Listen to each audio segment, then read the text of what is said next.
Now, we haven't defined what it means for a sequence to converge, but very informally, we can say that a sequence converges to a number L, say L for a limit, if all of the terms of the sequence from some point forward are very, very close to L, all of them. Now, close to L needs some defining, but you could say that eventually the terms get arbitrarily close to L.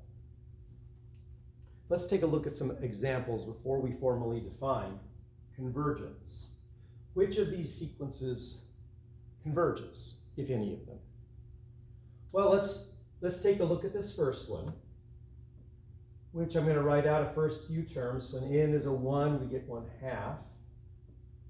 When n is 2, we get 2 over 3, n 3 over 4, and 4 over 5, ... It's not difficult to figure out which number these are getting closer and closer to. For example, if we went out to the 99th element of this sequence, the 99th element would be 99 over 100, pretty close to 1. This sequence converges to 1, and that arrow is what I use to represent the convergence of the sequence. Notice 1 is not an element of the sequence, but I can get as close as I want to 1. For example, if I wanted to be within 1,000th of 1, all I need to do is go out to the 1,000th term, or maybe the 1,001st term, and from then on, every term is within 1,000 of the number 1. The next sequence, we've seen this before. This is simply, when n is a 1, it's negative. It goes -1, 1, -1, 1. And it goes on forever. Well, those numbers aren't that far from each other. -1 and 1 have a distance of about 2 apart. But this is not honing in on one particular number.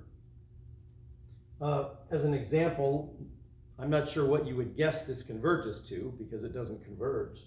It certainly doesn't converge to -1 because every other element is a 1, which is distance 2 from -1. It doesn't converge to 0 because every single term there has a distance of 1 away from 0. So this is not a convergent sequence.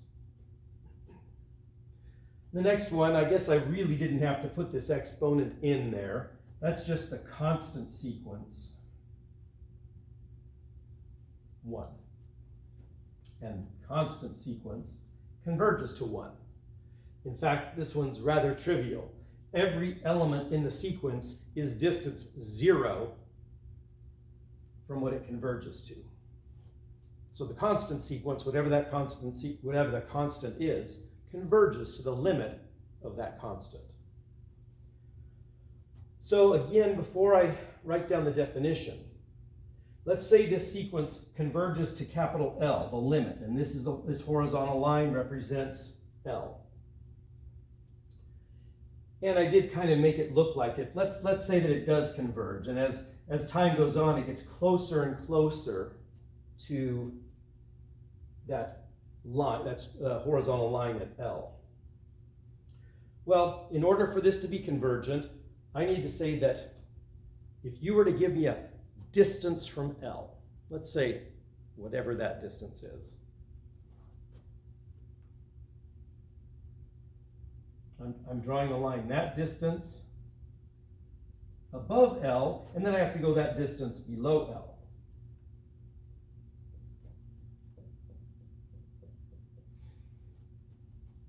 Well, of course, we're not able to see from here on, but as I mentioned, let's just assume it converges in towards that horizontal line at L.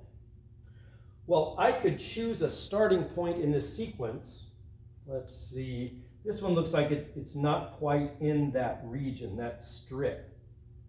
So I could say starting about right here, let's say that's the capital nth term of the sequence.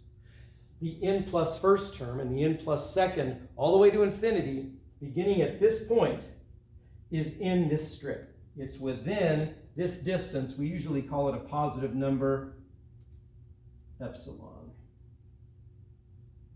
So this height would be L plus epsilon, this height would be L minus epsilon. And if it really is convergent, I could have used a much smaller value of epsilon. I could have made the strip much narrower. As a matter of fact, I could divide that epsilon in half if I wanted to. And then the strip moves along. I might have to wait until I got to this point. I'll use an N1 there. So from N1 onto infinity, that being an index N1, all of the elements are even closer to that limit L. Well, if that's true for any distance, any positive distance that I choose for that value of epsilon, in other words, I want to make this window as skinny as possible, well, eventually I can find an N, a capital N, where from there forward, the rest of the terms fall in that little strip. Okay, that was talking a lot about convergence without even having written the definition down. So we'll do that in a minute.